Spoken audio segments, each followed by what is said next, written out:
तर स्वागत आहे मित्रांनो आपल्या ब्लॉगच्या पार्ट 3 मध्ये।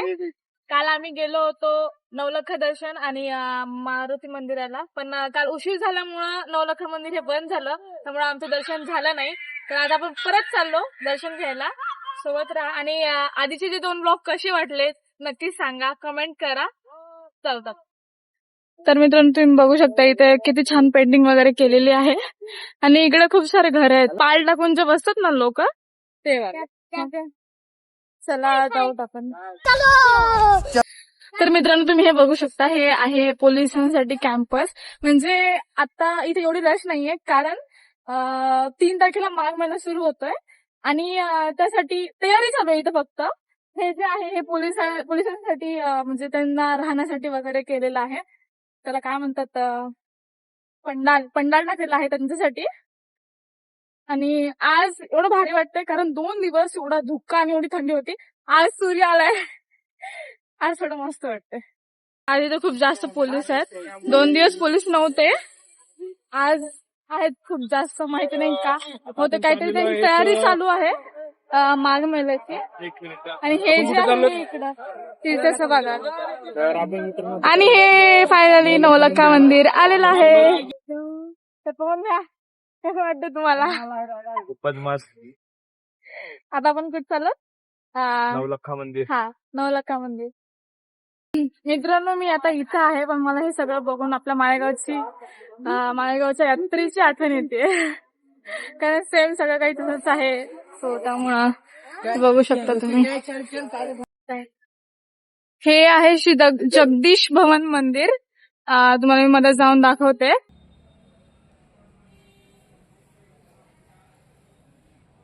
आपण नवलखा मंदिरात आलोत, आता इथून एंट्री आहे।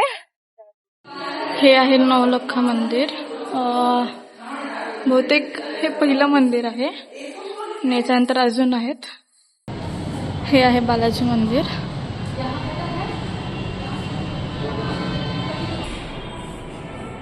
हे आहे महादेवाचं मंदिर। इथे असे 2 ते 3 मजले आहेत। तर अशा प्रकारे आपल्या 3ही देवांचं दर्शन झालेलं आहे। नवलखा मंदिर म्हणजे 3 मजली आहे, एक पहिल्या मजल्यावर आहे देवी, दुसऱ्या मजल्यावर बालाजी आणि तिसऱ्या मजल्यावर आहे महादेव। ओके, तर आपलं सगळं दर्शन झालेलं आहे मस्तपैकी। तुम्हाला अजून एक व्ह्यूज दाखवते जे की एकदम वरून आहे। हे पूर्ण प्रयागराजचा किती छान आहे, तुम्ही हे व्ह्यू बघू शकता किती छान आहे ते। आणि इथून पूर्ण दिसतंय ते वाला ब्रिज। हे जे खाली आहे हे आहे पोलिसांचं कॅम्पस, जे की आता 3 तारखेपासून माघ महिना सुरू होतोय, त्यासाठी पूर्ण तयारी वगैरे चालू आहे। तर मित्रांनो दर्शन वगैरे सगळं काही झालेलं आहे। तर आता आपण चाललेलो आहेत आता रेल्वे स्टेशनला। तर जाऊया आपण तिथे रेल्वे स्टेशनला आणि बघूया काशीची ट्रेन किती वाजता आहे। तर तिथे जाऊन तिकीट वगैरे बुक करून मग आपण काशीला जाऊया, कारण परवाच्या दिवशी कॉम्पिटिशन आहे। तर बघूया, थोडं लवकर जाऊन आराम वगैरे केल्यावर थोडं कॉम्पिटिशनला एक्साइट राहता येईल। तर चला मग आपण सरळ जाऊन रेल्वे स्टेशनवरती भेटूया आता।